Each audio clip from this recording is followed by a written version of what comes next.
This is Score to Gandhi. You now tune into Encore Radio, KAMO Style. The views and comments expressed on the following radio program by its hosts and their guests do not necessarily reflect the views of... Before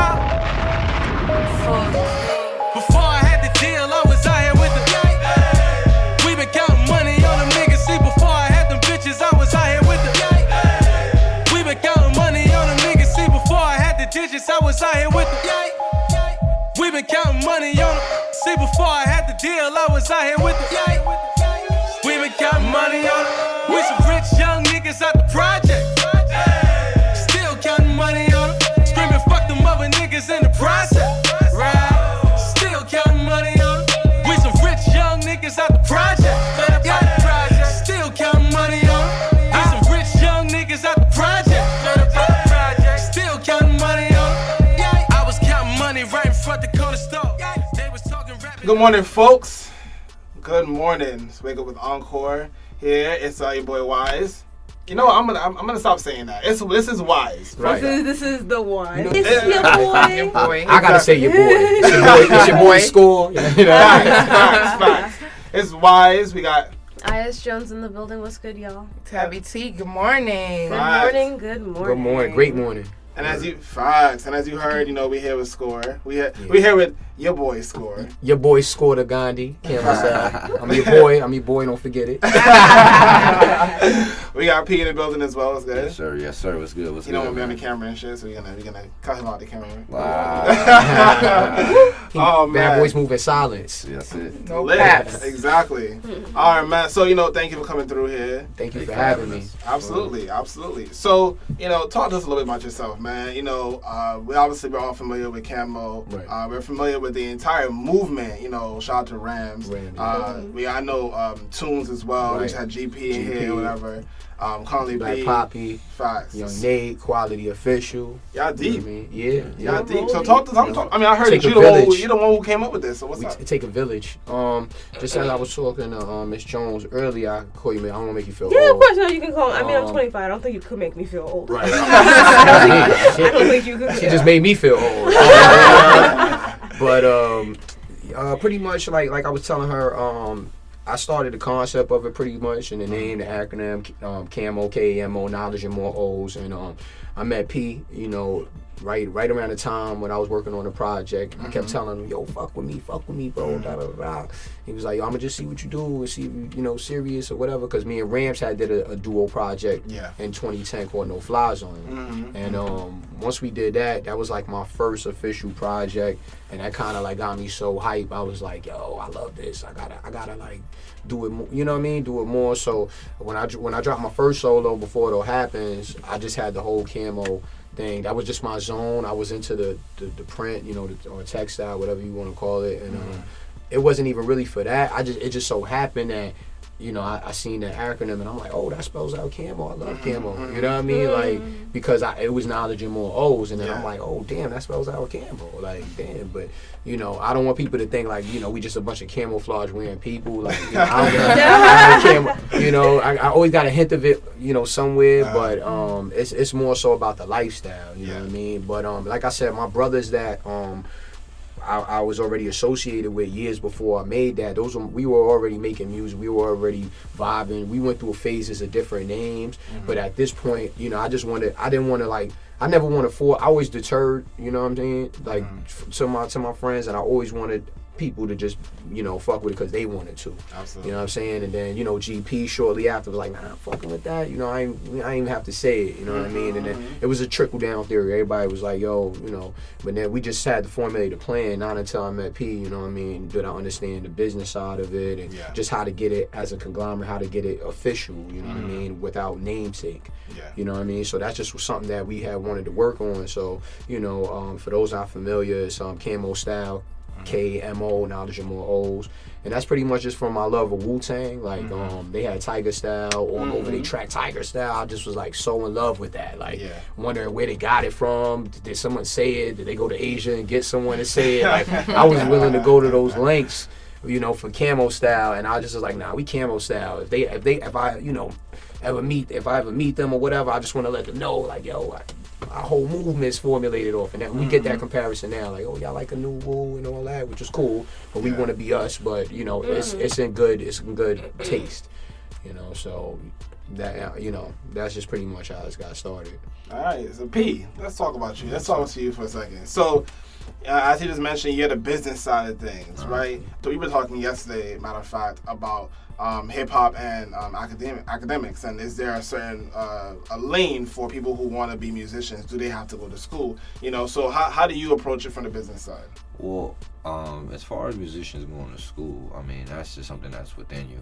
Okay. If you want to sharpen your skill, you can go to school. Like, there's certain people that, you know, if you want to be a classical pianist, it's a little bit better to go to Juilliard. You know what I mean? So that way you could be known in that area or known in that field. Yes. You know what I'm saying? So basically you sharpen your skill. I don't feel like you need to go as a musician. As a business person, you want to go and dabble into, even if it's self-knowledge, you still want to dabble into some school stuff too. Take a class or two maybe, but it may not be music related, maybe booking, accounting, because these things are important if you're running a business. You know what I'm saying? You don't want people to cheat you out your money. And you want to be able to understand how things go. Just on that sense. On all senses, so it's not just so much of, like I said, dealing with just going to school for music per se. I would probably go to school for everything else. So your level of expertise, like what specifically do you do from the business side? So basically, I just consult. Okay. Base to base, like, you know, I'm a part of it. Like, you know what I'm saying? We helped start it, as you said, but it's a base. So it's 7 artists. It's 8 artists really. It's 7 rappers and a singer.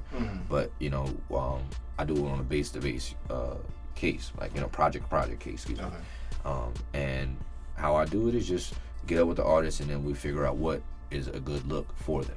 You know what I'm saying? Where do I feel like they should be? I don't want to put them in a box, but when you're first starting out, you got to kind of put an artist in a space like, all right, well, we can see you with this kind of artist, and you can always build outwards and make your own lanes, but you just got to kind of, like, people have to find you something that's familiar within what you do. They have to find something that's familiar. So that's what I try to do, just work with them and see where they want to go with it, instead of just like, we're gonna do this. I want to see where you want to go with it with your career, and then I'm gonna give you the suggestions that I feel like is the best to expand it. So would you consider that to be the most challenging part about it? Yeah. I mean, dealing with any artist, especially dealing with a lot of artists, they're creative. They want to do everything right now.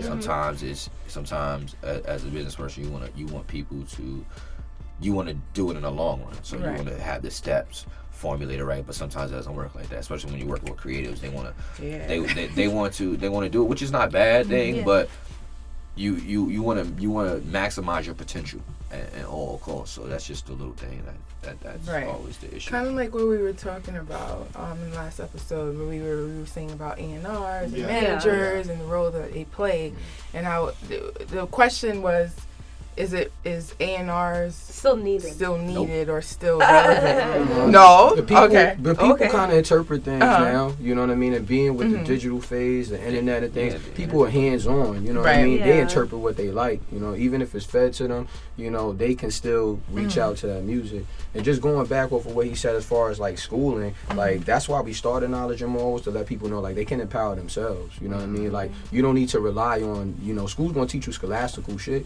But once you understand, like, you know, how to break down a hypothesis or something and all of that, that's kind of like your formulation for anything in life. You know what I mean? You use that towards anything.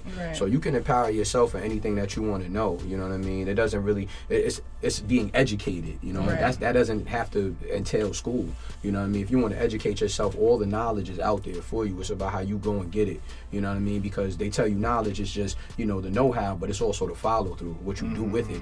You know what I'm saying? You know, they say knowledge is the know-how, wisdom is the word in which you spread the know-how. You know what I mean? That help you build wisdom. So you got to be able to empower yourself. If you can't do that, then schooling might not be for you. You know what I mean? Because you have to do, when you in school, you have to do a lot of things that are outside of your, you know, what's that thing they give you when you start a class? What is that syllabus? thing? The syllabus. You gotta do things that's outside of that syllabus. You know, you get one thing, but you like, damn, this, he didn't say I had to, you know, put in 10 hours of studying. He didn't say which is something you already know, but it's about how far you want to to take that, you know what I'm saying? Everybody can't do that, you know what I mean? So there's other things that they don't teach you about in school that you may have to be hands-on and go and find out, you know what I mean? And, you know, just with the business side, we don't need school for that, you know? It's about personal testimony and really getting yourself in the field. And once you're in the field, you know, and you got your foot in the door, you start to understand how things work, you know what I mean? So, P, do you think it's to an artist's detriment or to their benefit that perhaps the internet is killing the A&R part of the music industry? No, it just happens. It's progression. You know what I'm saying? Nobody needs, you don't need, an A&R used to tell people like, yo, he used to come to the label like, yo, this is the hot dude. Now, the label doesn't need an A&R. You know what I'm saying? You don't need to find out who's hot because you listen to whoever you like. You know what I'm saying? That's what the internet has done. It's taken away that you have to listen to this guy. You know what I'm saying? It's more of, yo, I listen to this guy, I like this guy over here, I like this guy in London, I like this. So it eliminates that. So they really don't have a voice. I could see them, if labels wanted to be smarter, they would start investing in more artist development to bring back the culture of the music industry. Because artist development is a lost art. You know what I mean? Back in the day when you had Motown, Berry Gordy, all those guys, they were in there for years before they hit. Temptation was in there for years. I know people watching movies, but they were in there for years before they hit. They were, you know, you're getting the singers right, getting everything right, the dance moves, everything. So, and they're one of the greatest groups of all time. So it's like those things, the artist development stages are really, really important. And I think like now that it's this microwave society, as far as the internet goes, you find somebody who's hot this year, and the next year they won't be hot anymore. So I feel like if labels really wanted to be a bigger power player than they are, I feel like the artist development is probably the best thing for them. The A&Rs would just get into artist development, just cancel that whole A&R department, start artist development. Nice. All right, so we got KAMO in the building. I'm gonna this is an open question to either the two of you, right? When am I going to get medicine-filled fucking candy? I have been waiting for a lifetime for this album from fucking Frank Rams. When is this thing coming out? I mean, Rams is like, you know, he think he John Lennon. I believe that. And it doesn't help that, you know what I mean? I'll be pumping it to him like, yo, you Lennon, man. You know what I mean? Type shit. But he actually working on his project to come out in December. You know what I mean? Because like I said, we drop every 2 months. You know, Conley next, he'll be in October. You know, like I said, GP just dropped in August. So, you know, August, September, October. And October, November, December, Rams he'll close out the quarter for us and take us into a new year. And he working on Medusaville. You know what I mean? That's just what he want to do. I mean, I don't think that the concept of medicine-filled candy is gone. I just feel like he had to like rebrand, because when he was working on that, you know, people get projects and then they get into something new and then put that shit down and then you know what I mean. That's how things happen. So I believe like with Medusaville, that's probably be medicine-filled candy pretty much, just without the title. Like because he's never gonna change as far as like its conceptual value. You know, that's still gonna be present on the album. So it's still gonna be things there that, you know what I mean, that you're gonna love. So, you know, December, you know what I mean, you hear something from Rams. Yeah. Okay, I can take December, because I was like, I swear, I pull Frank Ocean on this. Yo, I've been hashtagging MFC for mad long. Just like, okay, Frank, yo. Whatever you do, don't pull a Frank Ocean on us. I'm still pissed about it. He's not gonna pull.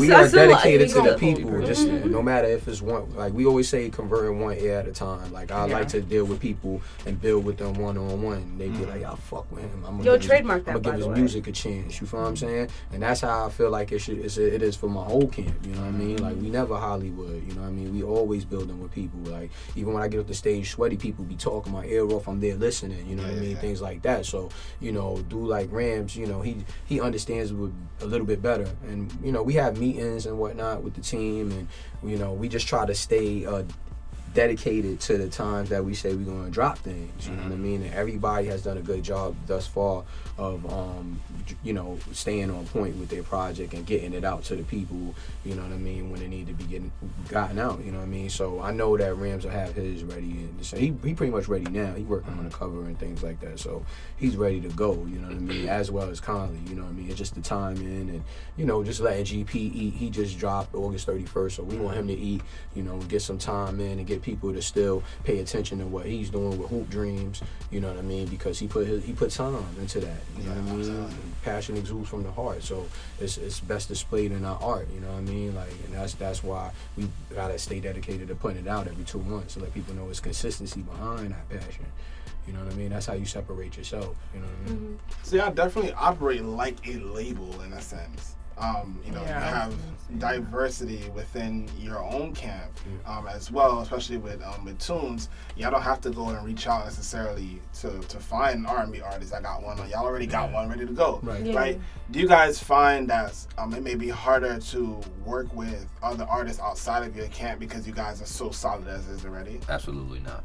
No. Because the artists build with other artists. Like sometimes I don't even have to make that plug. You know what I mean? Okay. So it's just something that happens naturally. Like, yo, I like your record. Oh, I like the record you did. I need you on this record here.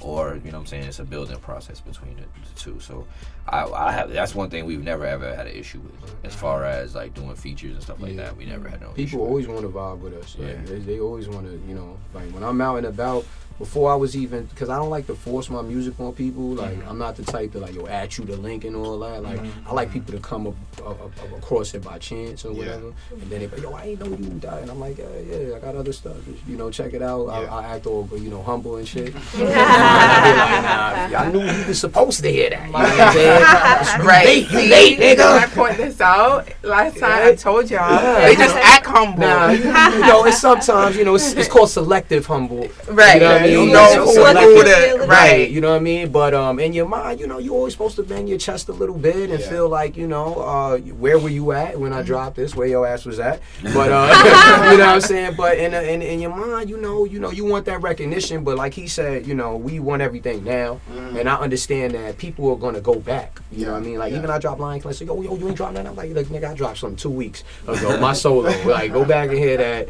You know what I mean? It's like you everybody's not gonna gravitate towards it unless it's part of the popular favor. You know what I mean? If everybody's talking about it, then you got people that just want to hear it because everybody's talking about it. You know, things like that. So I understand that concept, and that's why I try to build people one-on-one. You know what I mean? They say, yo, damn, what do you do? You know what I mean? I was like, oh, I'm an artist, you know? And then they say, oh, and then they go check out, you know, I give them the SoundCloud or whatever, you know, whatever link. There's so many different mediums these days. If they just want to peek into it, they could go on my IG. You can, Okay. They could go on my IG. They could go anywhere and really hear just a hint of it, and it can pull them in. You know what I'm saying? So it's like we don't ever have a problem building with other artists. Like they always like our energy. You know what I mean? The selective humbleness thing, though. I heard you a Leo, right? Yeah. See, I'm a Leo too. It's Leo's ability. Don't do that. Killing me. Don't do that. Killing me. We just love Scorpio. That's I love what it is. Scorpios though. Me too. Like I love them. I got a place in my heart for them. I do a place in my heart for Scorpios and Pisces though, for real. And he a Pisces. Look, he a Pisces too. See? What you got against Pisces? Y'all wicked. I want to take her word on any sign right now. I know, right? Though, 'cause I love me some Pisces. If it ain't a Scorpio, she not really messing with it. Pisces males? People always say that about us. Pisces, man. I got love for you though. I was like, I love you, bro. It's love on this side. Yeah, it's a love and hate relationship. Every Pisces I've met have always been like business people, male and female. Right, they real conservative about their shit. You know what I mean? Really like, sensitive though. Really creative. Mad sensitive. It depends on what month though. That same thing with Leo. March Pisces. March Pisces and February Right. Pisces is different. You know? I'm on the cusp, so I could have been an Aquarius. Right. Oh, see, now I have a problem with Aquarius though. I have two though. So you have to I have have two though. You have stories about Pisces, about Aquarius. Is my bad. Oh my God. Some people say that. And then I'm not big on like separate, like, you know, judging people by their sign. Really, I just take into my sign heavily. You know what I mean? Exactly. So I don't really. It's not that I don't care about other people's sign. I just be like, listen, I'm not gonna judge you by that because you might be outside that, but I take into my sign because before I even knew about zodiac, I loved lions. Yo. That's my favorite animal. See, that's some Leo shit right That's there. my favorite. That's my shit. favorite animal. He only saying that because he got dreads. I didn't have locks. Trust me, Right. before I knew Okay, what a Leo was or Pisces, I knew lions, and I knew that I loved that shit. So once I found out, damn, I connect with that. I was like, damn, it was written. You know what I mean? And there we go. I always connect with other Leos too. Like we always, you know, so we are pride. We're pride. You know what I mean? We're pride. So there we go. I don't know what Pisces are, like a school of. I don't know how they go on. Scorpios, like, are y'all, you know, a bunch They're of both water Scorpions. signs. Yeah. But we're pride, so we have to always roar and make that be heard. You know what I mean? But going back to what you said about Pete, what you said about SoundCloud. Right. Why don't you fuck with SoundCloud? I don't fuck with SoundCloud because they fuck shit up all the time. Okay. So basically, what I'm saying, before, the platform was a great platform for artists to get out there. Now, I mean, then now they're charging, but before they were now charging a fee for you to put it up. So basically, what I'm saying is you can put a project up, right? And if you want it for free download, before you could just have anybody download it. Then they make you pay a subscription fee if you want to put up more than one project. You know what I'm saying? More than 10 hours. Yeah. Right? So unlimited, which would be $50. Now that they're giving you a subscription fee, and once they sold their rights to Universal, they're giving you a subscription fee to the listener. Yeah. So now it just makes it like, what's Hey, the listen, point? What's the point of? I completely understand. I pay $15 a month for SoundCloud. Feel me? And Mixcloud is free, but Mixcloud don't kick it to iTunes. Wait a minute, though. Yeah, Hold so- on. Am I missing something? Because I have the app on my phone and I don't pay. It's free right now, like to listen to certain things, but they're transitioning for the listener to pay. And if you upload, like he said, you pay a certain amount of money per month to give that 2 hour, 3 hour, 4 hour a week. You know what I mean? Or 40 hours. I don't know how much it is. I think it's 3 hours. You can have 3 hours a month or unlimited. So I have unlimited. It's $15 a month. I mean, it's not backbreaking, but it's just like I shouldn't have to pay $15 Shouldn't have a to month. pay, right? You know what I'm Right, saying? so for upcoming Mixcloud artists, is though. free. Mixcloud is free. You know what I what it mean? is? The music, they just trying to find new ways to, like, you know what I mean, implement the system, you know what I mean? And it's not going to always benefit everybody. Yeah, no, exactly. But that's what this is about, you know, it's the music business. So they're going to try to figure a way to generate money amongst all the changes, you know what I'm saying? Like, nobody's really buying albums anymore, things like that. So, artists are dropping out of nowhere, you know what I mean? Beyonce, I guess, started a whole craze dropping out of nowhere just to get people to be like, I got to get it now, you know what I mean? And things like that. So, you know, I mean, it's a push and pull thing. It's like good and bad, you know what I mean? Because it helps evolve the game to a person who's, you know, that wants to be found on the internet or whatever the case may be, but then it kind of deters you from being able to do it because you got to pay, you know what I mean? Yeah. That's on the listener side. And the listener is important. The listeners, and that's the important thing. Like, you know, charge the artist. You know what I mean? And I'm an artist saying that, you know, but it's like the listener should always have, you know, a segue to the music, and it should always be free, you know what I'm saying, for them, unless they're willing to pay on a different medium, which is that iTunes. You know, if you want to support, you know, because that's what it's come down to, like a selective support system. Like, hey, if you want to buy it, it's on iTunes, but you know, it's on SoundCloud too, though. You know what I'm saying? Like, you gotta like kind of like throw that in there as a hint and shit. But you know, people who truly gonna support you, they're gonna go and do that. You know what I mean? So that's why it's good to try to embody other things, like get other things a part of your things, like a package. Like, hey, if you buy it, you know, you get a hat and shit. You know what I'm saying? Absolutely. An incentive of some, so to speak. It's like, hey, you know, we giving you free socks. You know, you ain't gonna get that on SoundCloud if you know what I'm saying? So some people, they gravitate towards those incentives and they feel like, oh, really, I need those socks. Like, you know, I'm gonna buy the single and get those socks. You know what I mean? Things like that. So do y'all have merchandise? We working on, we got like Quali, he got QOG Universal, New York Liddy, he got hats. He's been doing. We've been trying to get some merch, but we just want the right merch because everything has been like so oversaturated. Absolutely. And I mean, me personally, when people start going right, I'm the kind of go left guy. You know what I mean? Me personally. So it's like, you know, if everybody got hats, I'm like, fuck them hats. Like, I don't even wear hats. Fuck that shit. You know what I mean? If everybody got t-shirts, I'm like, yo, we need to make t-shirts with some glitter on that shit. You know what I mean? Or something that's gonna make it stand out, because I like people to be like, well, what's different about this t-shirt? And when you can't give them you say, well, yo, hey, we spelled this differently. It's just like, it's no thing. Everybody's just been doing the same thing.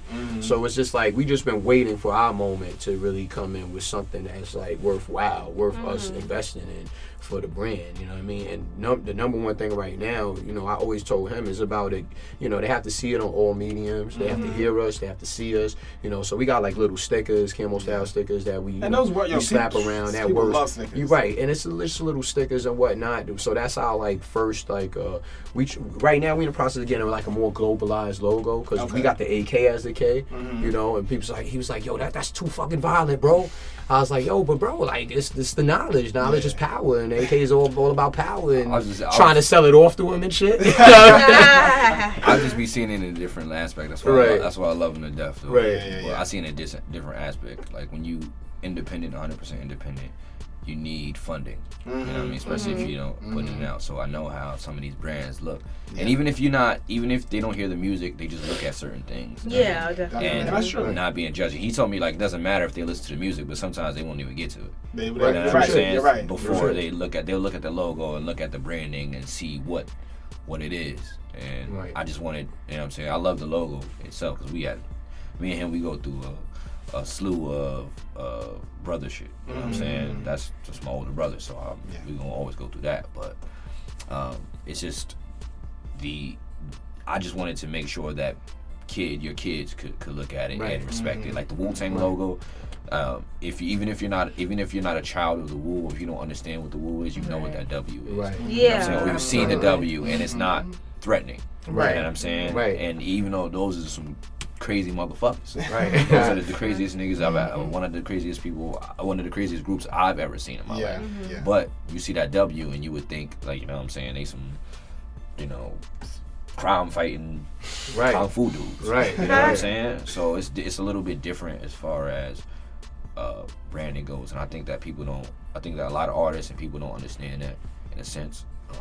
I think that's what hit me the most when he was like, yo, what about the kids though? Like they can't really wear that. True. And I was like, yeah, you're right, you know what I mean? And that's kind of what we kind of do it for the youth, you know, because they're in tune with today's you know, topics and things like that, you know what I mean, the youth growing up. So I just wanted, I felt him on that. He was like, yo, we just need to be more globalized.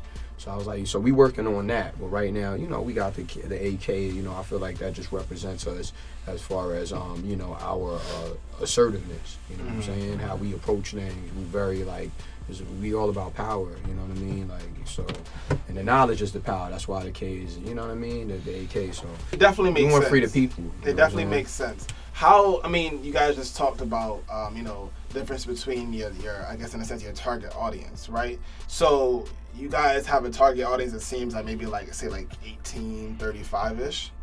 Just about? Yeah, absolutely right. Okay, so, you know, how does that in a sense violate your creative juices when you say, okay, well, you know what, like sometimes I want to talk about AKs, right? But I can't because, you know, I don't want, you know, young Quan who's 18 to not understand how I feel at 28 that, you know, although I understand the power of an AK and, you know, what I'm saying, they may not necessarily grasp the meaning of it because of the age difference. Well, the whole thing, I feel like, me personally, is growth. Like, you know what I mean? A kid is gonna grow. Like what we making right now could potentially be the history or the memories for a child growing up. You know what I'm saying? Like telling them certain things. Like even if we talking about the AK, you know what I'm saying? It might be a metaphor or whatever. It might be something that transcends it. They might not understand it now, but when they do understand, that's what's really gonna hit them. I feel that I feel like, you know, from that age gap, it doesn't really matter. You know, like Aaliyah said, age ain't nothing but a number. You know what I'm saying? True. It's really the mentality of folks. You got some folks that are 18 that think they think on 34, 35-year-old level, and you got some people at 35 that they sound or they think like they're 18 again. That's very, very true. I don't bother them with demographics. It's more of just be creative. Yeah. And we'll find the lanes, or the lane will find us. But I don't really like, cause I know the demographics. You know what I'm saying? I know the analytics of it, but I don't concern them with it because you can't like, oh yo, don't say this because the 18-year-olds might you know what I'm saying, shoot up a club. But if you know, that's something that you can't stop. Like, you know what I'm saying? If you give a gun to a kid who's reckless and he gonna shoot up some shit, that's just on him. You know what I'm saying? That's something that has nothing to do with you. You know what I mean? It's just people gotta be able to raise their children. Right. You know what I'm saying? Music is gonna raise you too, but people gotta raise their children. I think with us, we very conscientious of that. No matter what we really talk about, we not really volatile people. You know what I mean? So we don't really mention too much violence in our music. You know what I mean? Because that's not what we do. And as I told Ms. Jones earlier, like we just you know, we're not into like spitting about shit we not about. Like, there's a difference between having aspirations of something and you say, I'm in that Rolls Royce, da-da-da. You know, it might be fabricated, but you might be aspiring to that point. And so you just got to learn how to word it, you know what I mean, without people being able to pull your card and be like, yo, you was on the train the other day.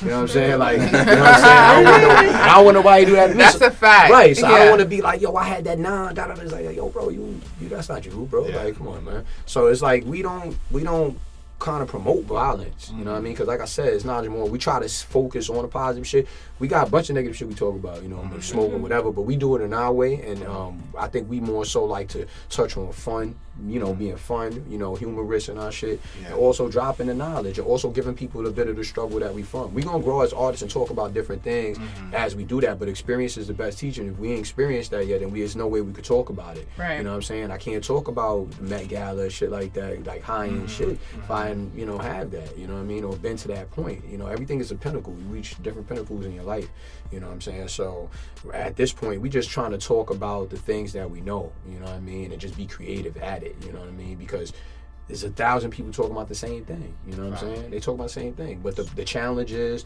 how you gonna get it off, you know what I mean? That's the number one challenge. So we don't really think about a demographic, because, you know, I want everybody to feel our shit, you know what I mean, from 16 and up, you know what I mean? Like I said, the youth, those are people that are kind of we speaking to, just to give them a presence of mind with our music, you know what I mean? And they might not gravitate now, but I was like that, you know what I'm saying? I grew up with, like I said, the Wu, Mobb Deep, just real hard hip hop, you know what I mean? And as I got older, I'm like, damn, I was into this shit. Like, you know what I mean? And then started, when Puff and Mason them started with the whole, it was fun. It was like, damn, well, I like this now. I still like the Wu, but I'm liking this right now. You know what I'm saying? And you could get something different from everybody, you know what I mean? So if you want some violence, you ain't gonna listen to us. You can go listen to the, you know, Chief Keef or whatever, you know what I'm saying? And I like his shit too. But it's just like you grab something from every you know, different thing. You have different moods. That's what music's for, is to accommodate different moods and emotions that you're going through. You got a song for everything you're going through. So, you know, I just want, when you're in the thinking stage, you might be smoking, you might be doing whatever you're doing, elevating, reading. I might want you to throw on some score, you know, or something like that, you know. If you want to have fun, I might want you to throw on some Black Poppy, you know what I mean, or whatever. Tunes for the late. It's something for everybody there, you know what I mean, but we try to stay in our lane, you know what I'm saying, so no one could be like, listen, that's not, you know, we don't need that deterrent factor early in the game, like, oh, they frauds, they're not knowledgeable hoes, y'all was in a strip club, throwing away the money, like, you know what I mean, so it's like we try to be, you know what I mean, conscientious of certain things, you know what I mean. This can't be in a library 24/7. Right, nah, we not. That's why I said we got some negative things we talk about, you know, that people are like, oh, you know, you might throw that on for your grandma, she's like, I don't like that one, no. Honey, they talking about, you know what I'm saying, but, you know, we try to just keep it cool, you know, we keep it real cool. I wouldn't necessarily call it negative. I mean, everybody has multitudes in themselves. Right. You're not gonna be the same person. Like, I can't go to strip club because I can't see myself throwing away money like that. Right. Not the shit I was doing in college. Right. But, you know, you feel me? Like, everybody's different. I've been in strip club though. So right, I love it. I wouldn't want someone to judge me off that one time or 2 times or whatever. But 7 times. Let's be real. So, all right, so let's go back a little bit. So, you know, I heard you talk about well, I know you dropped your album 2 months ago. On June 30th, Yes, right? So, you have 4 years, a 4-year gap, right? Why 4 years? I mean, it was a collective of a bunch of things. I was just going through my own shit, you know, personal problems, and just trying to find myself as an artist, trying to figure out how what we were doing. Like we said, we got other artists too, you know, that's on deck, and you know, we just wanted to make everything fit, and I just didn't want to put anything out that I felt like I just put together. Because before it all happens, one big thing that he was like pounding on me about was like, yo, you know, I used to tell him, I used to be like, yo, this is mine. I could do this any way I want to do it. Like, it don't matter. I don't got to have a song with 2 verses and da-da-da. Like, that's what music has become now. It just become to the kind of whatever you want to do. Do that shit, you know what I'm saying? So I try to train myself from early to just be like, yo, whenever you want to do it, just do that shit, you know what I mean? So the gap was just, I had to live life and have more experiences. And if all of them are just bad at the time, that's all you're going to rap about. Yeah. It's hard to rap about some happy shit or even sing about some happy Right. shit. You're not happy in your life, you know what I mean? So I had to wait for my moment, you know what I mean, to come where I felt like, yo, I could do this right now. I feel, you know, at my peak for the time, you know what I'm saying? So I was just I was going through things. I was just trying to figure out how to, you know, one thing about being a struggling artist, you got to figure out how to correlate your regular life into your artist life. That shit is hard, you know what I mean? When regular life calls, you got to answer to that first because you got responsibilities, things like that. You know, some of my brothers have kids, things like that, and they have other things to direct their finance towards, their time towards, you know, their patience towards, and it's hard to thread that, you know, find that line. I just try to stay off the radar for that time as far as just on an artist scale, and we just try to understand, listen, doing more with less, trying to get better results. We had to play the field and just try to figure out what is the scene we playing, who matters, where, you know, where do we need to be in order to try to get the music off, you know what I mean? Try to get somebody to listen to it, try to get a following, you know what I'm saying? So I think, like, I say, you know what, if I'm not going to make music right now, I'm just going to try to I'm going to go out and be seen, you know, and build with people, you know what I'm saying? And then when the music comes, they be like, I know him for such and such years, you know what I mean? And then I drop Urban, and then they like, yo, damn, I didn't even know you do music, or damn, you was, you know, all that time you was putting into that. You niggas be like, we working. You always see people, yo, we working. You know, I never wanted to be that guy. Be like, yo, we working. You know what I'm saying? It's like, yo, we still waiting. You know what I'm saying? But I was doing it anyway. I was like, yeah, coming soon. And I knew damn well I didn't even start that shit. It's like, yo, coming soon, you know, like, you know, so I had people asking me for a project for a minute. Like, yo, when you gonna do another one? Blah, blah, blah. And I'm like, did you hear the first one? Like, you know what I'm saying? So it just took a time I had to go through shit. I had to, like, you know, and I didn't even touch everything on Urban. That was just the cusp of it, you know, because I ain't even get deep into personal shit. I just wanted to let people know, like, you know, I still do this. Like, this is still my baby, you know what I'm saying? But with Urban, I just felt like I was at a certain point, you know what I mean? When I dropped that, like, enough people could say they know me or build with me or whatever the case, even if it's, you know, 10 more or 15 more, you know what I mean? I just needed that gap, you know what I'm saying? That was needed. Because Cats is putting out shit every other month, you know, that is a testament to their consistency, but what if it's every month is the same shit, you know what I'm saying? It's like, I heard this project, that kind of sound like, Urban doesn't sound like Before It All Happens, you know what I mean? Before It All Happens, I was like straight rapping, like, you know, Urban is tracks where I'm just, you know, I still got bars, but it's like I said, I was telling her earlier, I experimented with a lot of things that I might not have been comfortable with doing 3 years prior. You know what I'm saying? So that helped me grow, you know, as an artist, and building with other people, getting little features here and there, you know, trying to flame niggas on their own track, like, yo, now I gotta do a new flow, I gotta, you know, meeting quality, you know what I'm saying? Because I knew him when No Flies on, I didn't really know him when me and Rams had first collaborated. Rams knew him, then I met him later on, you know what I mean? And I'm like, yo, you know, I like this dude, he got, you know, a little zing to him. So me and him later on in life, I'm like, yo, I'm ready, I'm just ready to do it, you know what I'm saying? And plus we built the plan, you know, in January of 2015, like, yo, everybody gotta drop a project this year. It was before actually 2015 hit. You know, we had me, was that November or December of 2014, we had me like, yo, everybody got to drop something this year, you know, and this how we going to do it, you know, blah, blah, blah, every 2 months, blah, blah, blah, you breathe, blah, blah. And we didn't know, it's trial and error, you know what I mean? You got to put your best foot forward and pray that works for you, and if it don't, then you come back to the drawing board and, you know, you resituate things. But I think that's what it was for me. I just wanted to be dedicated to that deadline. I said I was going to drop in June. I told people that, you know what I mean? And then everybody was dropping already, you know, Tunes dropped and Black Poppy dropped, and then it was like, it was my time, you know what I'm saying? So I had people waiting on it. Like, I was going out, people was really asking me, and whether it was genuine or not, I still respected it, you know what I mean? It was just because of the people, you know, having this, that's what supply and demand is, you know what I'm saying? And I felt like I had to understand that concept before I put anything out, you know, because somebody who told you that, you know, once it's dropped, it's dropped. You know? Scotch Davis. Shout out to Scotch Davis. Shout out to him, you know what I mean? He's also a Harlem MC. You know, he said, you know, once something is dropped, that shit is dropped. You know what I mean? Like, and people could revert back to it, but you got to give them something to go back. And even though it's out, you know, I didn't really do no visuals for that one, but I got some visuals coming for that. People gonna revisit that. You know what I mean? That wasn't paying attention to it the first time. They gonna say, "Oh damn, where's this from?" I say Urban, and they say, "Oh, okay, that's the joint you dropped." And then that might want to make them go back and listen to the whole project. So everything is still new. You know what I mean? Like it's not. People have this notion in their mind. You know, they drop it and it gets lost. It's still part of the archive. It's still part of your legacy. And it's what you do to revamp it and get people to come back to it. You know what I mean? Okay. So before we go on our first break, I gotta ask this now. How are you gonna balance, especially with Lion Klan dropping? Yeah.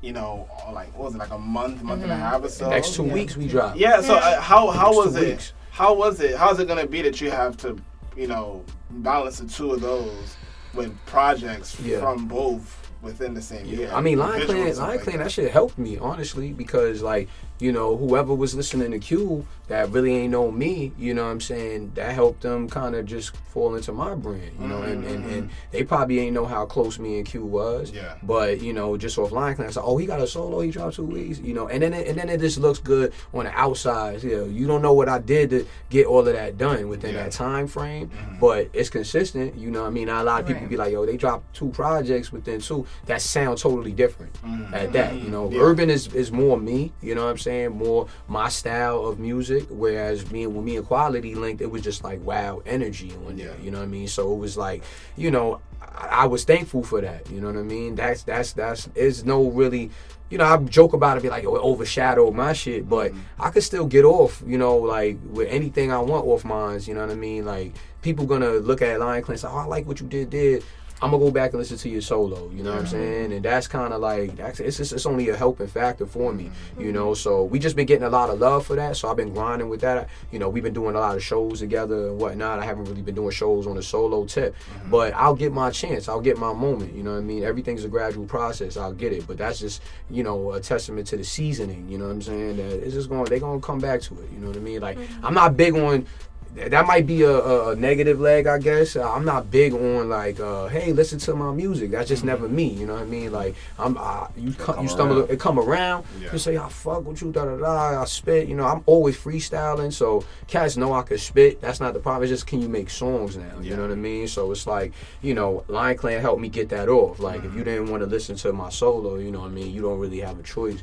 You know what I mean? With Lion Klan, we got, you know, so many different songs. I'm spitting on there too. So facts. Okay. All right, folks, we're going to run to a quick break. It's the Encore Radio Show live here. It's KAMO Takeover.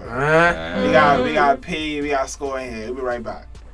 Would you like to sponsor the Encore Radio Show? Email us at radio@encoreradioshow.com. Coming up on a future episode of the Encore Radio Show. These fake rappers, they more like paid actors. They frontin' for the cameras but living their life backwards. School of Hard Knocks, we graduated with masters. We was getting brains while we was cutting them classes. How ironic. A nigga used to play Sonic. Now I'm out chasing tails, sipping liquor till I vomit. But nowadays, shit, I take that Henny like a pro. Niggas smile up in your face, but they envy on the low. Oh, I know. That's why I just stay in my own lane. I never pitched a white, but I be spitting that cocaine. That's right, man. I keep it raw on these beats. And we know how to get it off, cause we all from the streets. This is the payback. For all them cats who thought I was sweet, I stick to the script. Y'all switching up more than Mystique. Talking is cheap. But for y'all lames, that's a safer route. Cops can't lock us down, so they try and take us out. Shit is getting wild. Killing blacks like it's going out of style. Got my niggas holding their head acting foul. Freestyle off the top of the morning. I'ma keep on going. GP, I be storming. Got my niggas score with me. Who wanna go to war with me? I do this all the time. The crowd gonna have to applaud with me. That mean we clapping. Damn, that mean we trapping. You catch me on the block on the corner, I'm probably rapping. At the same time, making money. I do what I do. Where I'm from, it's never sunny. But fuck it, yo. GP, a ghetto player. Never catch me bummy. Tell the cops chill. They only catch me with some money, cause the drugs upstairs. I got the drugs in the stash. I can keep on flowing, man. I'm after this cash. Off the top of the head. Swear you niggas won't last, but we could keep on going. KAMO Style on that ass. Woo. All right, folks, we're back. It's Wise. Hi, it's Jones. Tabby T. We here. It's KAMO Takeover. We have a P. Score. Yep. All right, so talk to me about something that I find that a lot of people they discriminate against artists without really knowing who they are. Right. So what's one misconception that you know people have about KAMO? Or you've heard before? I haven't really heard any misconceptions about KAMO in a collective. It might be like people, individualized. Like, oh, yo, your man, whatever. But not as a collective. Cracking up over there. Because I've been friends with everybody for a different amount of time. You know what I mean? Like, and our group, like, a lot of us, like Tunes, he's always with Slugger, Black Poppy. He's because they live in the same building. But then me and GP, we live in Harlem, so we always together. You know what I mean? So we not always together all the time. Okay. So our friendships, we all gel as brothers. You know what I mean? But one closer to the other, like just due to the time or whatever. But I never really heard any misconceptions about us as a whole. Like I said, we very inviting. Everybody feel our spirit when we in the building. We always promote positivity. Like we don't come for that rah-rah shit. It could go down like that, but that's just have to be or some disrespectful shit. And it's never like that. Like we've never went a place and got into fights or like, you know what I mean? And we be drunk and shit. Like we don't, cause we just like, for lack of better words, we just there for the ladies. Like, you know what I mean? Like we not really coming to like study what niggas is in the building. If they there, we showing love though. I'm the type of, I like to break the ice. I like to, oh, what's up, baby? I'm such and such. Who are you? Just to let them cat know I'm non-threatening. Like I'm not here for that. You know what I mean? Okay. You know what I'm saying? So and I like my niggas to do that too. You know what I mean? Like a lot of times cats, they come, they just be on their own shit. They stand. They don't want to introduce themselves. They feel like some cats are just shy. Some cats just feel too good for that. You know what I mean? But I'm never too good to step into the spot and say what's up to everybody and introduce myself. And I'm not a shy person, so for me it's easy. You know what I mean? I always tell niggas about working the room. You know what I'm saying? You gotta work the room. You know what I mean? Like, and you never know, especially if you're an artist. Yeah, you don't know who's in the building. It's like, oh, yo, you was there. I didn't even know you was there. Exactly. But if you introduce yourself, somebody's like, oh, you was a nigga that came up to me with the nose. You know what I'm saying? Like they just get one thing to thing you by. You know what I'm saying? So that helps out a lot. So I never ever heard no misconception about us in my face, about the team. If there is, then that shit is just floating around amongst them, you know what I mean? But not about the team. I wouldn't even stand for that. That's what's up. I'm talking to you guys, whatever, what I'm noticing is that you guys are very wise, right? No pun intended. Y'all are very pun intended. Wise. Shameless plug, my fault, y'all. Right. But obviously, work in a room. That's something that they teach in like networking. Like I'm horrible with that shit. Like I'll go in there, like just like you said, I'll go in there.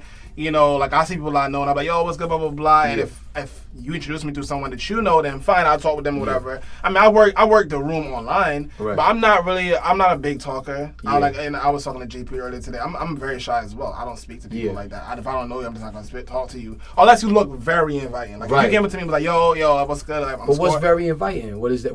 You know I don't know. Exactly. You gotta smile. I think that comes down. That comes down to like a preference about how you feel a certain person looks. You feel like based off of, and that's judging them by absolutely because you just saying, oh, he don't look a certain way, so I can't, you know what I mean? And that's why I always say I'm gonna thug it out till my casket drop. I'm always gonna do what I want to do, dress how I want to dress. I'm not gonna convert to anybody's system because I interpret the energy. You know what I'm saying? I interpret that. You know what I mean? You don't get to interpret that. You know, I don't look inviting. You know what I'm saying? It's just like you just pretty much saying I don't look a certain way. You don't want to vibe with me. You don't know the knowledge I might contain, or I might give you a gem. You might give me something. I'm always looking to learn too. So I never judge anybody based off of what they dress like or what they look like. I learned not to do that. You know what I'm saying? Because you're gonna pass up on an opportunity like that. Absolutely. And this cat, he might be dressed up a certain way. You like, damn, I don't know. He look, da da da. And then you build with him, and it's like, oh shit. You know what I'm saying? And I love that. I love when it's like that. You know what I mean? When you could just build with people,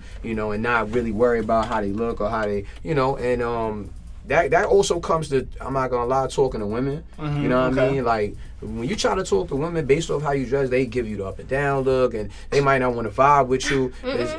My pops always taught me, and I learned that from P2, is trying to find that relatable factor, so that you could break that ice. You know what I'm saying? Sometimes it's laughter, it might be a joke or something like that, and that helps you, take into everything else. You just gotta find who, size the person up. You know what I mean? And then, when you come in, sometimes when I introduce myself to people, people was like, who the fuck are you? I mean, who do you think you are? And I was like, yo, I'm just here, just like you, I try to not take it personal, you know what I'm saying? Like, because people have to break into their comfort on their own, you know what I mean? They got to be like, oh, all right, he told 10 jokes, I'm good with him, you know what I'm saying? That's how I am. Right, like, you gotta, like, I'm cool with him, but at first, just like when we first came, he was like, damn, everybody quiet. You know what I mean? Right. And we was just like trying, break that ice. We just had to speak a little more, and then we could vibe. You see me someplace, I was like, oh, that's cool. You know what I'm saying? Something like that. But I'm not big on like looking at people and judging them by how they look anymore. You know what I'm saying? Because we came up and now, just with the advocates for the homosexuality,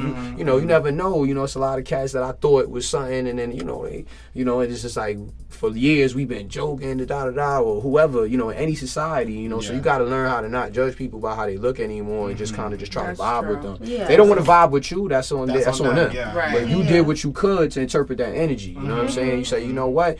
I ain't gonna let that affect me. I introduced myself. I gave you positive energy. I gave you some light. Acknowledgement is a big thing, you know what I mean? You gotta acknowledge people, when you step into a spot, you can't act like they don't matter, you know what I mean? Because these are the people that you want to potentially gravitate towards what you're doing. And me as an artist, I want everybody here. And that only happens with like some people, they take that shit personally. Nah, he ain't say what's up. I'm not listening to that shit. Yeah. You know what I mean? Yeah. I'm like that. Yeah. I saw him and then people are big on meeting you. They've already met you, broke the ice, and then they see you someplace else, and they act like they never met you. Now see, that's corny. Right. I hate people do that. Oh, I didn't know if it was you or it's me. Like, I said, I got this nose ring. It's me. Right. You know what I mean? You gotta recognize me. So I'm big on just like just say what's up. Like I said, it don't cost you nothing to really do that. Exactly. Even if it's phony, like whatever. We're not gonna learn that till later on. But just try to be real. That's how I look at it. Speaking of like relatable factor, a trick that I use is basically you guys are in the same place for primarily the same reason. So it never hurts to be like, hey, so what brought you out? You feel me? Exactly. So that's what I use. And, as far as like getting to know people or breaking the ice. So, right. That's good. It's just techniques. You study techniques, and then also with going out with Pete. Like when I said it was a time I wasn't really making music. I was just trying to find my footing, and we were going out a lot to these events, and we were just like, damn, how do we fit here? Like, it's niggas here. Like, damn, you know what I mean? And I had to learn how to like try to find some fun through that, you know what I'm saying? Because these niggas over here having fun, I'm over here like, damn, I'm trying to get like them. We should have came with 3 more niggas, you know what I mean? I'm like, nah, fuck it, I could go vibe with them niggas. Yo, y'all having fun over here. Let me get my drink, let me fuck with y'all. What's your name, fam? We and just do it like that, you know what I'm saying? Because, maybe my whole crew can't make it out all the time as frequent as me and him can, or, me and, it's always a different matchup. So it's like, that helps you link into what other people doing, and that helps them to your brand, you know what I mean? Like, oh, what you doing? Yo, you a cool nigga, bro. Yo, fuck it. I don't keep a kid. I just want to hear what you're doing, you know what I mean? That shit helps out. Yeah, right, absolutely. You gotta be a human being first, not just a human trying to be, you know what I mean? You gotta be a human being first. Feel me? You gotta be a human being. And a lot of niggas, that's one thing as artists, a lot of niggas want to be artists, but they don't know how to be human beings first. Yeah. So it's like, that ties into your artistry, because that's who you are. So if you don't know how to like put the mic down, and you not this, if you a whole different person outside the booth, people are not really gonna respect that. That's why a nigga like Drake, I just want to hear you. I don't really want to see you. You know what I mean? No, he just came from bed. Oh, here we go. You and a million other women. Just came from bed. He don't show you who he is as a person. It's not generic. You see, it's like trained. You know what I mean? When he's on camera, he's an actor. He's an actor. You know what I'm saying? That's trained. But how do we really know? Like I seen girls say, putting happy birthday Beyonce. Oh, you the most wonderful person in the world. Like, you don't know her. Well, my encounter with Beyonce was really cool, and I was pretty much with her for the whole day. So I can attest to that. Right, you can have a personal experience with her, but even that could be trained. You know what I'm saying? It's not till you gotta see somebody in a most humiliating stage to really see who they are, or you know what I'm saying. And really, you gotta vibe with them for a certain amount of time to really know who they are. You know what I mean? In order to say, I know that person. You know what I'm saying? Just based off that first conversation. But if you never really had a conversation with them, you can't say that you know them and know their character and know what they're do what they stand for. We already built on certain things. So after I leave the room, you already he ain't fucking with that. You know what I'm saying? He on some other shit, blah blah blah, whatever. But it's like if you haven't had a conversation with these people and really got to size them up, then you don't really know them. You know what I mean? And people got to stop thinking that they know motherfuckers based off of what they present to the public. Right. They're trained to present present that to the public. They have to be that person. You know what I'm saying? You know, so it's like if it's not if I can't vibe with you on that level, certain things I get from the music and I get cats like, oh, he a real human. He going through that, but you know what I mean. I don't like to judge that solely off of that's who they are, because things are so it's so generic nowadays. It's just like, is that you? Is it not? Like, Future, you really drinking Dirty Sprite every day? Like, you going on stage and doing this? You feel what I'm saying? He's doing Percocet. Yeah, right. It's like you feeding that to the public, but is that really who you are? And I fuck with that. I like that, but I could be able to be like, you know, I don't know if that's real life. That might just be, you know,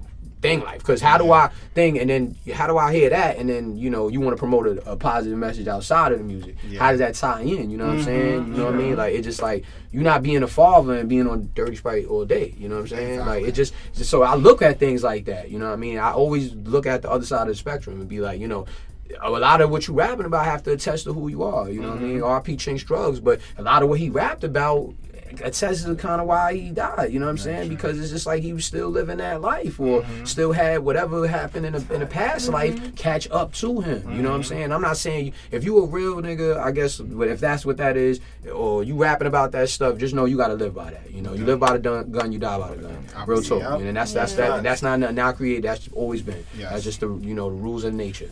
You know what I mean? Facts. So Urban, right? Yeah. Talk to me about what this project, what you were trying to get out in this project. I just wanted to kind of like give him a different side I ain't really give him on before it all happens, which, you know, I hope on some songs I did. You know, I just wanted the people that do follow me to know, like, when they heard it, like, damn, he doing something different. You know what I'm saying? Because like I said, before it all happens, I was really rapping. Like, I was really just like, oh, the bars got to be right. I got to have these metaphors and all this. But I think I put less of that into Urban. Like, I wasn't thinking so hard. Shit was coming naturally, you know what I mean? And some of those songs I had a while before I recorded, like maybe 2 years, you know what I mean? Like Clocks, a joint got on there called Clocks. I had that shit when I was living in Texas in 2013. I wrote that shit, you know what I'm saying? Okay. So it was just like, it was still relevant. And then that's what a lot of my music I feel I wanted to stand for. I wanted to stand the test of time. And I wanted to approach issues that's always going to be around, like social injustice and source people in my color. You know what I'm saying? So I'm always going to talk on some shit that's going to take me through time, you know what I mean? So with Urban, my approach was just to have a different collection of things that was going on in my society, you know what I mean? Or what society calls urban, or the hood, the ghetto. You know, I wanted to talk about that, just those tales, you know what I'm saying? So, and shit that I've been inspired by. You know, I got a track called Peace Guard. That just comes off of me, you know, just being indulgent to 5% Nation. And Pops was Muslim, you know what I'm saying? Just like, you know, woo, they guard body. It's just like, all of that attests to who I am. Even if I don't practice that all is, my part of my story. You know, they all a part of my story. You know what I'm saying? So Urban was just like, I had to just put all my story as short as possible. You know, brief synopsis of it, because I still got more stuff to release. You know what I mean? So I don't want to give everybody everything right now. They're like, damn, nigga, you kind of gave us that on the last joint. That's why I just kept it short. So all my projects, like my first joint was 13 tracks, and then, you know, Urban was 10. Maybe the next would be 9. You know what I'm saying? I mean, Quality versus quantity. Right, exactly. You know what I'm saying? I'm big. Right, and I'm big. Right, all right. Shout out to Quality. You know? Lion Klan on the stand. But that's just what it's about. Lion Klan was 10 tracks. You know, like, we didn't feel like, in this day and time, the attention span is very short. Yeah. You know, and that's how they gauged the 16, actually. When they made 16 bars, they said that was was 56 seconds attention span towards the listener. So it's just like, you know, we don't need to give niggas like 4 bars and, you know, extra bridge in there. Like, we, you know what I'm saying? Hit records, you try to give your best and try to do things differently, but, you know, I just wanted the people to hear me, and that's it. Like, you know what I mean? When you could go back on that. If some people like Common B, that's one of my favorite albums. Common B, and I felt like, damn, it was short. Like, damn, Common, but it was good in a way, because maybe that 1-2 extra tracks might have like threw it off. You know what I'm saying? So it was perfect to me. Illmatic, 9 tracks. It's 10 on the thing, but it's 9 tracks, and it's just like, yo, dogs, what the fuck? But then it was written the second album. I'm like, damn, if he would have went wholeheartedly 15 tracks on Illmatic, we might not have got it was written so in depthly. You know what I'm saying? Those 2 of my favorite albums of all time. That's why I keep talking about them. Like, I love those albums. So the funny thing about that is that when I was younger, I used to be like, yo, I I grew up. I was born in '88. Right. I bought my first album probably like '99, 2000, something like that. Right. And I think I bought it, and then the next album I went to go buy was like 11 tracks. I was like, why the fuck? Why am I gonna spend $10 Right. for 11 tracks? Right. That don't make no sense, Right. right? So I stopped buying tracks. So that's when I started doing bootleg shit. But anyway, Right, of course, right? of course. You know, I mean, I ain't had no money. I was broke. Anyway, but aside from that, right? You know, I appreciate it now because, like you just said, you know, sometimes it's that one or two tracks, those quote unquote skippable tracks. It's like, okay, Right. well, they could have been without off. that, If right. I didn't have to skip this shit, Right. this would have been classic. Right. You know, Right. so I appreciate now getting like a 9 to 11 price. Sometimes like I might get like 18. I'll be like, yo, okay, so. Right. 18, that means I'm sitting here for about at least an hour and 15. Right. Let me see Why what should I have can- half what I an can hour cut out. long? You know what I Right. mean? Yeah. You can't take a half hour, you know what I mean, listen to that. It's just like you be listening to shit bullshit for 2 hours. You Yeah, know what I'm saying? exactly. So it's like, you know, I just be which like, ones yo, you I, like. and that's how I pitched it. So I was like, yo, man, you know, it's a half hour listen, bro. Just, you know, do me that favor, you know, hear that out or whatever. And then you pick and choose what you like. Because you know off the first couple listen, you know, if you like it or not. And because people look for the beat first, obviously. So Yeah. in this day and time, Especially in this it's like time, that yeah. beat ain't hitting. It's like, nah, I couldn't get into it, bro. That Yeah. beat, you know, da-da-da. But, you know, Jay-Z, one of my favorite of all time, too, and he was big on picking some whack-ass beats sometimes, but he would murder that shit. Yeah, exactly. You know what I'm saying? He would just, like, lyrically, his presence was always there. So that's why I just learned to pick what I like. Yeah, You know, yeah. like, I don't try to... You never know what somebody else is going to like, honestly. So you just pick what you like and put your best foot forward and hope that you're doing the best job you can. You know what I mean? I'm glad someone said that about Jay because I mean, you know, it's very hard. It's very hard to you know, criticize Jay in New York. Yeah. I mean, I feel like Jay has had some very just questionable beats, but he has absolutely Not in the latter of his career though. Like from Blueprint on, he got when he found Kanye and shit. Not him finding him, but when Kanye came to his life, Just Blake, he was fortunate to get some good production, like solid and steady. You know, Yeah, and he had a definitely. relationship with Neptunes. You know, Yeah, Pharrell. yep. So it was just like he had to build that. When he was first in the game, there was a lot of other cats. He was just doing what was more congenial for hip hop. Your DJ Yeah. Premier. You know, let me go to get a joint from Timbaland. You know, let me fill the album up with just heavy names on the credits. Yeah. But I think later on he realized who he really vibed with. You know, what I mean? That's why by the time he did Black Album, he reached out to all of these producers he had already worked with because he already had rapport with them. He said, you know, I already know what I'm gonna get from them to fill this ambiance on the album. You know what I'm saying? That's so I'm a student of him, so I always looked at that like, yo, he was just picking beats that he felt like other people were gonna like. You know what I mean? And I respect that too because he bodied them shit.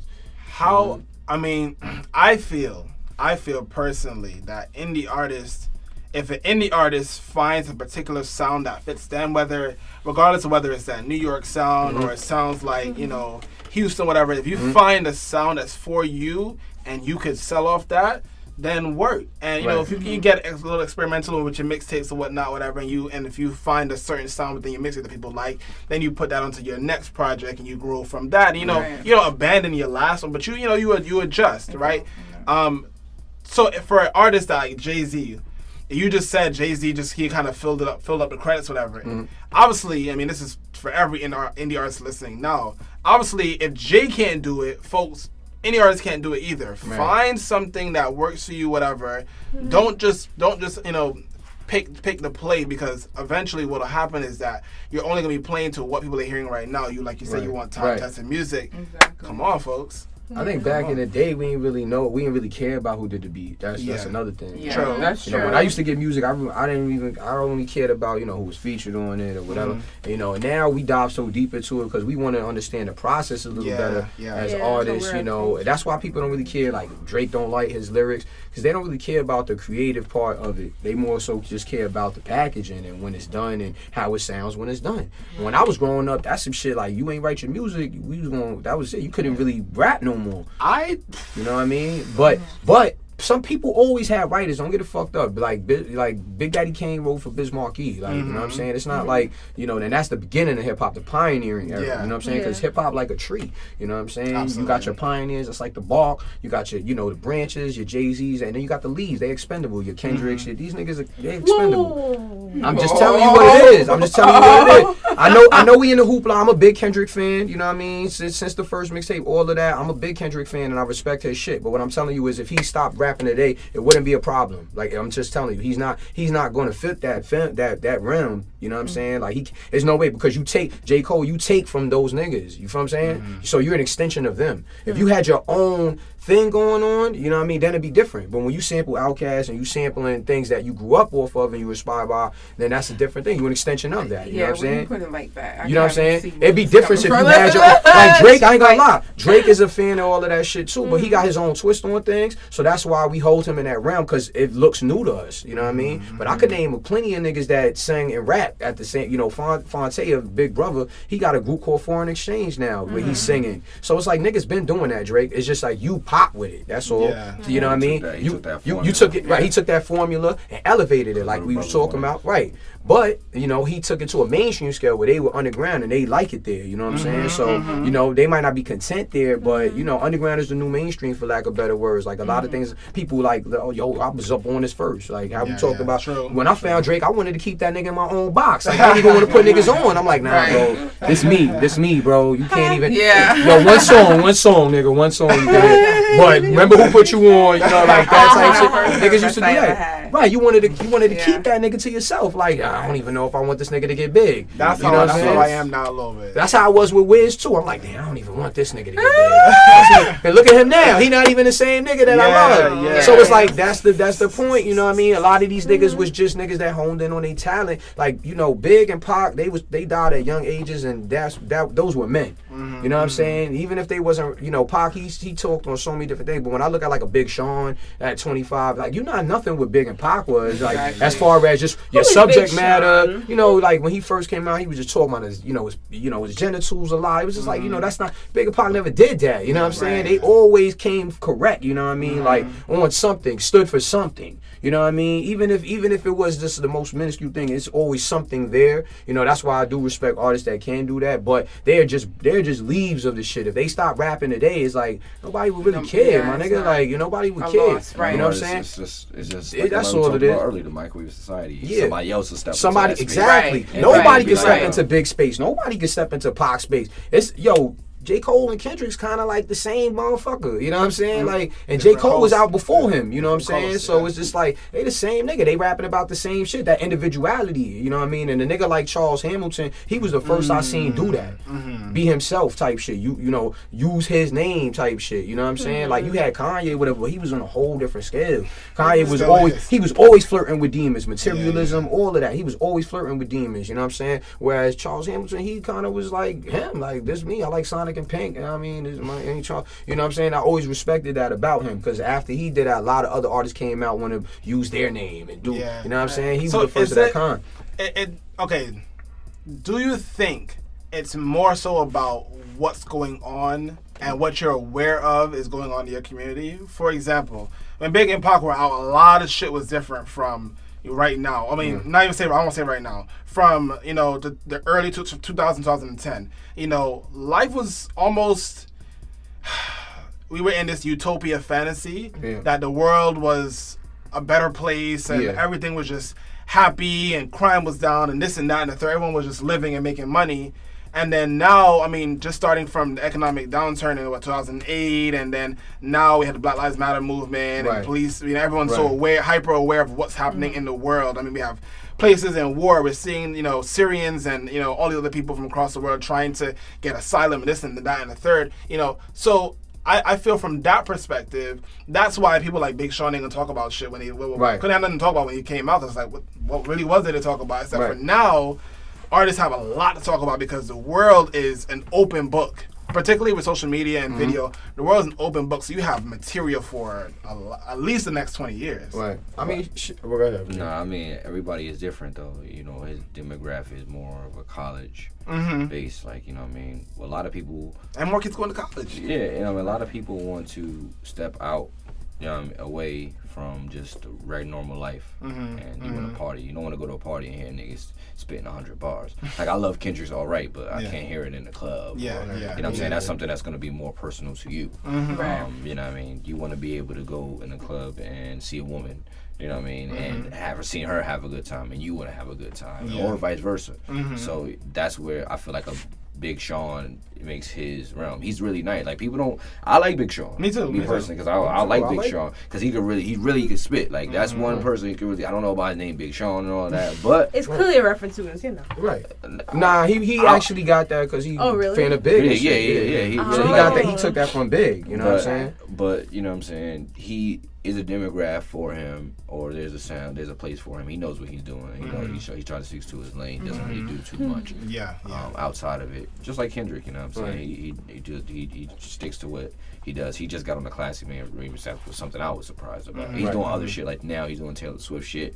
Other stuff. So it's like he's expanding his brand, but he's still kind of staying true to his lyricism. And even with Big Sean, just like how you just said his name, like that's a testament of him wanting to latch on to the branches of hip hop because your name is Big Sean. You know what I'm saying? And you could just be Sean. You know what I'm saying? True. But you decided to put Big in front of your name because you want to be held in that realm. You know, and that's more self-proclaimed than the people proclaiming that. Like you remind me of Big. You know what I'm saying? Like so it's just like they want to latch on to those things because they understand what great is, and we'll never have that again. Those type of artists again because they wasn't afraid to talk about what was going on around them. You know what I mean? And even Pac said like you got if you want your music to translate globally, it's a difference between people rocking out to it because of popular favor, people rocking out to it because it's heartfelt and they relate to that shit. You know what I'm saying? And everybody in the world could relate to Dear Mama. Like everybody in the world, because everybody got a mother. So it's just like, it's all about where you see yourself. Some cats don't want to be in that realm. They just want to be in this one box and say, I love the Locks, but they just want to be street. You know what I mean? They just want, they like, we comfortable here.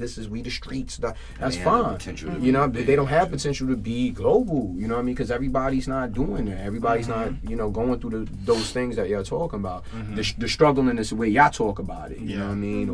Or so it's just like certain people. They already know where they envision themselves based off they subject matter and their conceptual value. You know what I mean? So I feel like me as an artist, I always do the knowledge. Like I just come from that. So I'm always going to talk about what, awareness and people being aware, especially people of my color, because I understand our plight. I can't speak on, an Asian plight or whatever. We all human beings. But at the end of the day, when I see what's happening to my people, I gotta speak on that, you know what I'm saying? Because that's my people, you know what I mean? I have the right to do that, you know what I'm saying? Well, other people, they don't really have the right to talk about what's, our plight and how we deal with it and how we, you know what I'm saying? Because y'all do things in your own way. When things happen to y'all demonstrate the way y'all want to demonstrate, but only when things happen to us do they ask us, are we going to demonstrate in peace? You know what I'm saying? Like, we don't have to demonstrate in peace because it's been happening so long. So even when Big Sean came out, you said earlier, it wasn't things really going on when he came out. It's things always going on. Sure. Whether he decided to address it is another question. He doesn't have to because he's in a different realm, and like he said, he has a different demographic that he wants to take out of that. It's fine, but I think it's time and place. That's what assertiveness is. When and where. You know what I'm saying? And if I listen to your whole album and it's just like, when are you going to talk about this shit? You know what I'm saying? I know some shit is happening in Detroit that's not right. True. You know what I'm saying? That might not have gotten media coverage widespread. Only in Detroit they showing that shit. And you could have talked about that. Put me on. Let me know so that I know. Oh damn, this nigga's out there is really. You know what I mean? Detroit got one of them highest murder rates. You ain't talking about that. You know what I'm saying? Like you ain't talking about that though. You ain't letting me know that I feel you, nigga. What's happening in New York? We going through that too in Detroit. Just give me one track. You know what I'm saying? Just give me one. And he tries though. He tries. Nah, he I mean, I guess he does. Even with Drake, he don't talk about social injustices. He don't talk. You were the biggest name in hip hop right now. You not talking about what the people is going through. You know what I'm saying? Like, how you want me to feel you, nigga? And like, you get complaining about not being black enough. That's what I'm saying. Niggas would be, but I'm part of the people. But you're not talking about what your people going through. Yeah. But you want us to embrace you. You know what I'm saying? I'm not, it's more to me than just women and motherfucking riches or whatever. Like, I want more for my people, you know what I mean? We could attain that, but I want more, and I think that has to do with who I am. And when I look at things, I judge you by your actions. And if you're not putting that out there like that, and you're not stepping up for your people, then I don't really respect you. That's all. I can listen to that shit, but I have a presence of mind to be like, yo, you stay over there with that shit. Because you're not talking for my people. You know what I mean? That's what it comes down to at the end of the day. Like, you know what I mean? It don't matter, because, rap is just a title. But you are the new, you know, pastor and shit like that. They have followers that are bigger than churches and shit.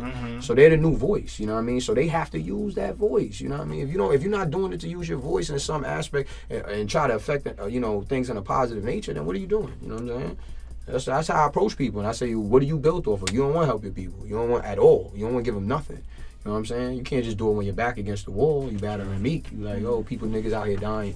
Man, come on, Jay. The niggas been out here dying for years. You ain't say shit about that. Like, you know what I'm saying? Like, but that's just how I look at it. That's just how I see things. Cause I don't like the wool pulled over my eyes. It's been for so long, so I like to be, nigga, get that shit off me. You know what I mean? Like, I see what you doing. You know what I mean? Like, I like to be on point with my shit. That's why I'm scored. I'm on point. You know what I mean? Ow. All right, folks. We are out of time. We want to thank you guys for locking in with us.